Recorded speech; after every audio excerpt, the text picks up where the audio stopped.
Oke, Assalamualaikum warahmatullahi wabarakatuh. Pada kali ini kita memasuki pertemuan yang ke-12, yaitu sub pokok bahasanya perlindungan konsumen. Nah, pada kali ini kita masuk ke bab 10. Nah, yang terdiri dari 4 sub pokok bahasa. Nah, yang pertama yaitu landasan hukum itu sendiri, dan yang kedua pelindungan konsumen, yang ketiga ancaman pelanggaran Undang-Undang Nomor 8 Tahun 1999, yang keempat atau yang terakhir mengenai struktur Undang-Undang Nomor 8 Tahun 1999. Oke ya, kita kupas sub pokok bahasan pertama, landasan hukum itu sendiri. Oke, ayo kita mulai. Selamat malam mahasiswa Trianandra semester 2. Assalamualaikum. Pada pertemuan kali ini, sub pokok bahasan landasan hukum itu terdiri dari yuridis dan normatif.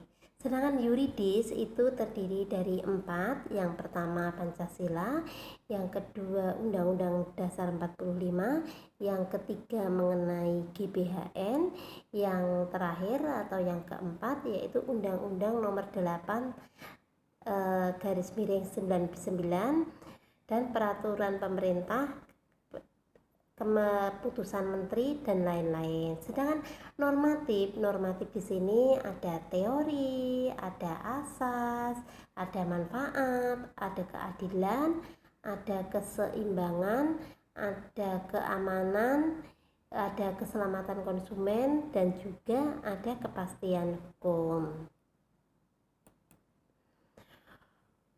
Undang-Undang Nomor 8 tahun 99 mengenai perlindungan konsumen. Nah, di sini terdiri dari 2 sub pokok bahasan yang terdiri dari pasal dan 2 butir. Sedangkan ini isinya dari konsumen adalah setiap orang memakai barang dan jasa yang tersedia dalam masyarakat, baik kepentingan diri sendiri, keluarga, orang lain maupun makhluk lain, dan tidak diperdagangkan. Sedangkan di dalam realitas bisnis seringkali dibedakan antara lain customer atau konsumen, sedangkan customer atau pelanggan. Nah, di sini ada 3. Konsumen adalah sebagai orang atau masyarakat termasuk pelanggan. Sedangkan pelanggan adalah konsumen yang telah mengkonsumsi sesuatu barang atau jasa. Sedangkan 3 yaitu produk yang diproduksi oleh produsen tertentu. Kemudian konsumen akhir dengan konsumen antara, maksudnya di sini ada 2, yaitu konsumen akhir adalah konsumen yang mengkonsumsi secara langsung produk yang diperoleh. Sedangkan konsumen antara adalah konsumen memperoleh produk untuk memproduksi produk lainnya. Operasional perlindungan konsumen. Nah, di sini ada tuntutan dalam negeri dan kebutuhan seperti pelaksanaannya, yaitu transportasi, ada udara, darat, laut. Sedangkan ada garmen. Garmen di sini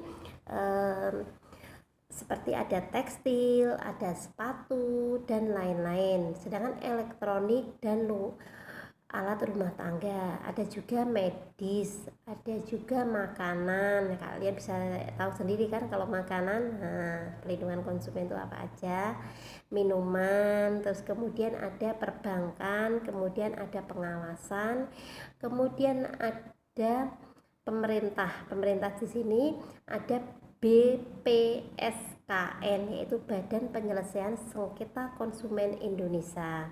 Ada swasta atau YLKI atau Yayasan Lembaga Konsumen Indonesia. Sedangkan di sini ada penyelesaian kasus ya. Penyelesaian kasus di sini ada damai, ada musyawarah, ada mediasi, ada juga konsiliasi, ada juga lembaga, ada juga arbitrase, ada juga peradilan umum dan peradilan niaga dan PT UN.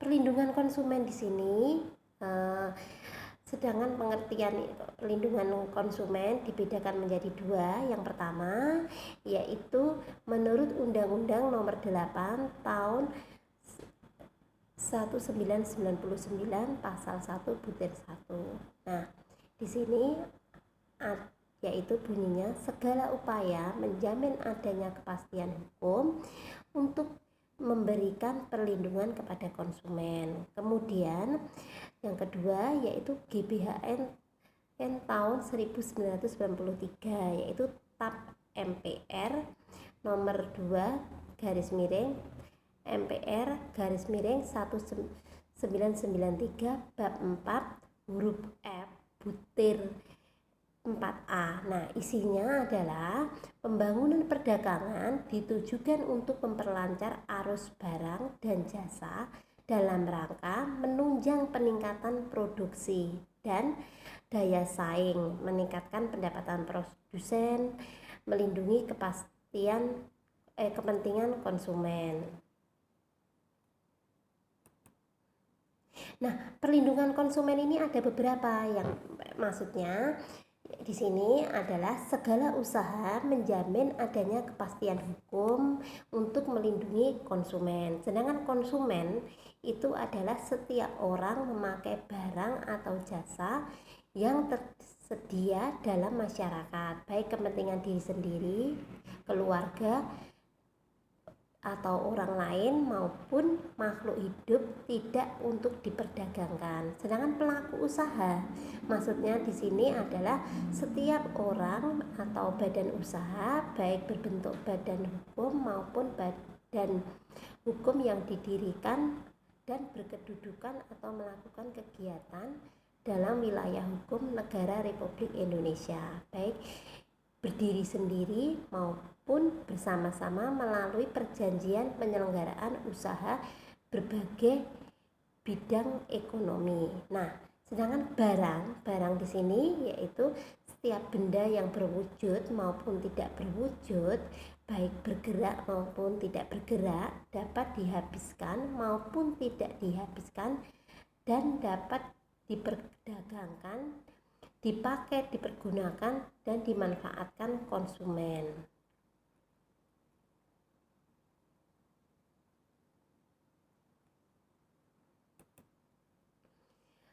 Sedangkan di sini ada jasa.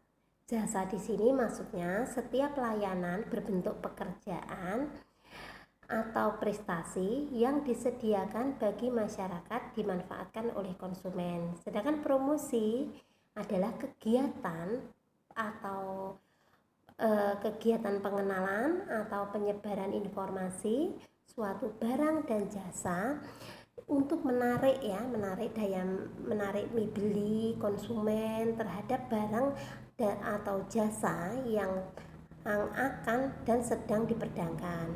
Sedangkan asas perlindungan konsumen di sini ada manfaat, ada keadilan, ada keseimbangan, ada keselamatan konsumen itu sendiri, ada keamanan, ada kepastian hukum.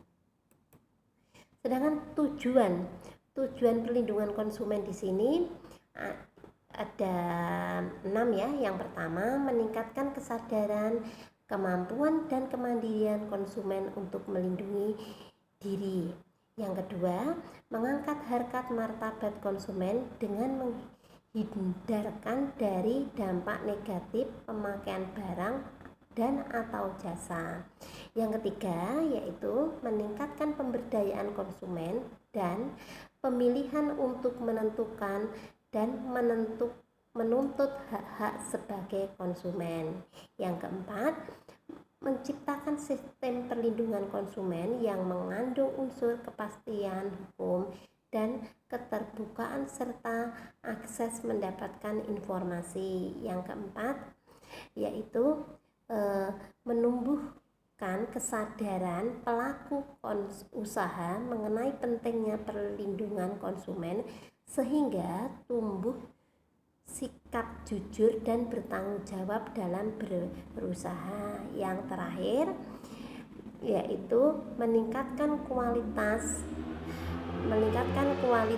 barang jasa serta menjamin kelangsungan usaha barang, kenyamanan, keamanan, dan keselamatan konsumen.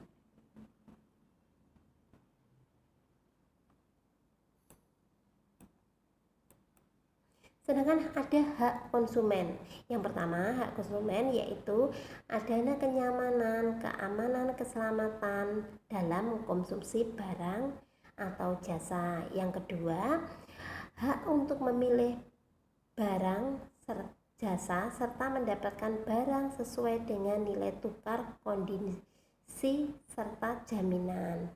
Yang ketiga, hak untuk informasi yang jelas, jujur mengenai kondisi barang atau jasa.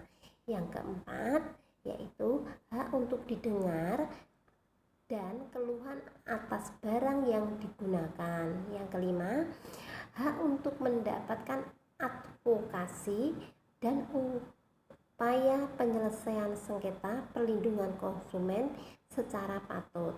Yang keenam atau yang terakhir yaitu hak untuk mendapatkan kompensasi ganti rugi pergantian apabila barang atau jasa tidak sesuai perjanjian atau kesepakatan. Nah, sedangkan di sini ada kewajiban konsumen itu sendiri. Otomatis kita tahu ya, kewajiban konsumen membaca, mengikuti petunjuk, informasi, dan prosedur pemakaian atau pemanfaatan barang jasa demi keamanan dan keselamatan. Nah, seperti kalau kalian beli barang elektronik atau beli barang baru, beli baju ya, otomatis diikuti dulu tata caranya. Misalkan beli barang baru baju, otomatis tidak boleh misalkan dijemur di panas atau dicuci, tidak boleh menggunakan deterjen yang keras, atau mesin cuci. Kalau elektronik kan ikuti aturan atau prosedur yang ada, supaya tidak rusak dan barangnya juga lebih awet.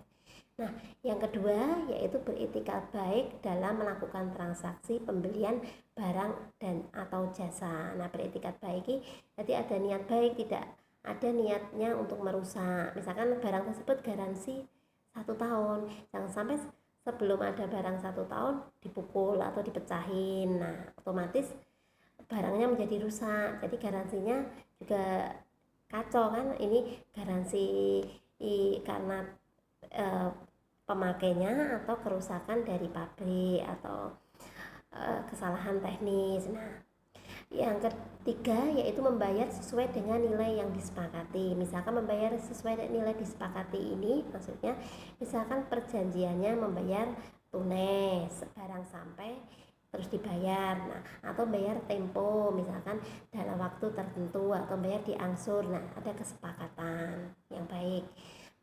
Yang keempat yaitu mengikuti upaya penyelesaian hukum sengketa ya, sengketa perlindungan konsumen yang secara patut dan benar. Jadi mengikuti upaya penyelesaian sengketa perlindungan konsumen. Nah, jadi di sini ada perlindungan juga, tapi diselesaikan dengan yang benar, jangan sampai di luar hukum atau di luar etika bisnis yang ada. Nah, sedangkan kemudian ada ancaman ya, di sini pokok bahasan yang ketiga, ancaman hukum bagi pelanggar Undang-Undang Nomor 8 Tahun 99. Nah, di sini yang pertama yaitu Perdata Undang-Undang UU-PK pasal 19 ayat 2 pengembalian uang, atau yang ketiga penggantian jasa yang sejenis atau setara nilainya, atau perawatan kesehatan Kemudian selanjutnya mengenai pemberian santunan yang sesuai dengan ketentuan ya. Ketentuan di sini maksudnya peraturan yang berlaku. Kemudian ada juga hanya ganti rugi paling banyak 200 juta misalkan. Terus kemudian ada juga bukan tidak ada pasal, maksudnya yang mengatur mencabut izin usaha. Kemudian ada pidana di sini maksudnya penjara paling lama 5 tahun, sedangkan pidana dengan denda paling banyak 500 juta. Sedangkan ada juga ancaman yang terakhir bagi yang melanggar Undang-Undang Nomor 8 Tahun 99, yaitu beban pembuktian pasal 19 UU PK merupakan beban pelaku usaha ya, membuktikan benar atau tidaknya. Kemudian ada para pihak yang mengajukan gugatan ganti rugi. Nah, ini ada ketentuannya ya. Ada 4. Yang pertama, seorang konsumen yang mengalami kerugian atau yang meninggal dunia, maka ahli warisnya. Kemudian yang kedua, sekelompok konsumen yang mempunyai kepentingan yang sama. Yang ketiga, LSM atau JLKI yang mempunyai tujuan perlindungan konsumen tercantum dalam AD atau ADART LSM tersebut. Kemudian yang keempat, pemerintah atau instansi terkait apabila kerugian materi yang besar atau ada yang korban tidak sedikit.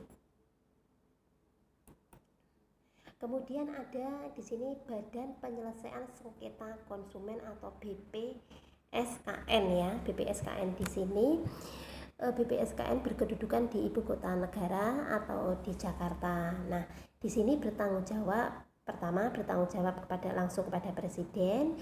Kedua, BPSKN dari pemerintah, akademisi, pelaku usaha, lembaga PK swadaya atau JLKI dan tenaga ahli. Fungsi dari BPSKN adalah memberikan saran dan pertimbangan kepada pemerintah. Yang keempat, penyelesaian melalui BPSKN tidak menghilangkan tanggung jawab pidana pelaku usaha pasal 49 Undang-Undang PK. Sedangkan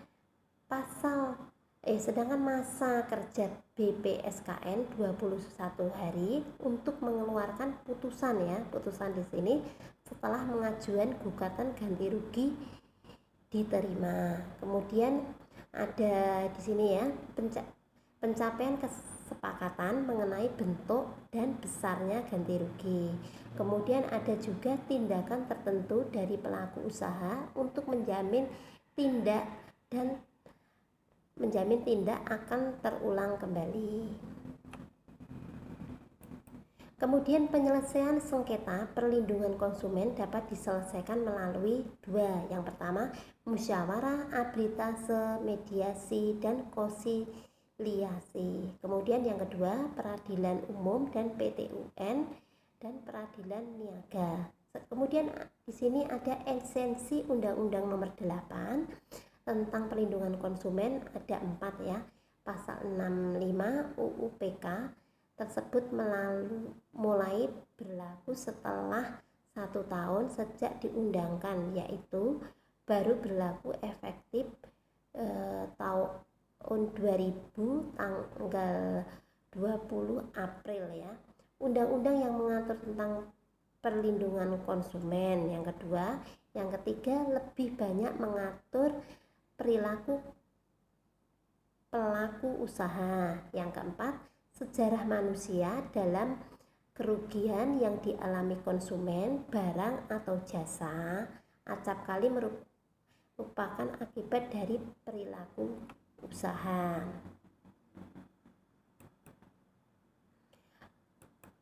Kemudian di sini ada struktur di sini yang terakhir yaitu struktur materi dari Undang-Undang Nomor 8 Tahun 1999.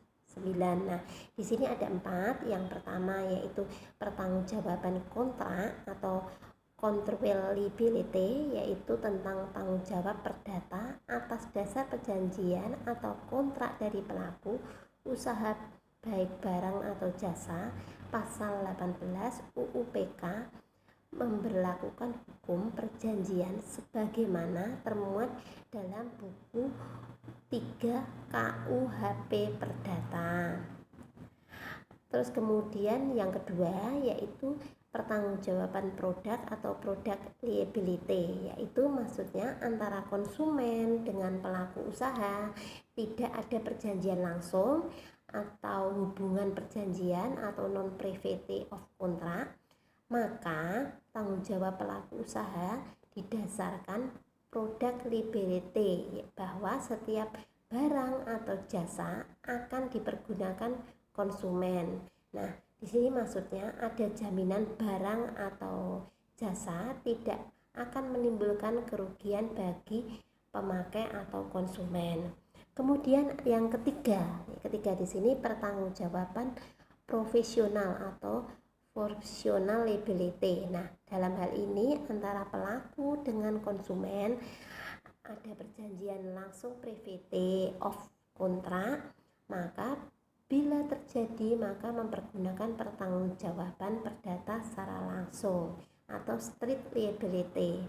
Kemudian yang keempat atau yang terakhir dari struktur materi Undang-Undang Nomor 8 Tahun 1999 yaitu pertanggungjawaban criminal liability. Nah, dalam hubungan ini usaha dengan negara dalam pelaku keselamatan dan keamanan masyarakat umum konsumen, maka tanggung jawab pelaku usaha didasarkan criminal liability.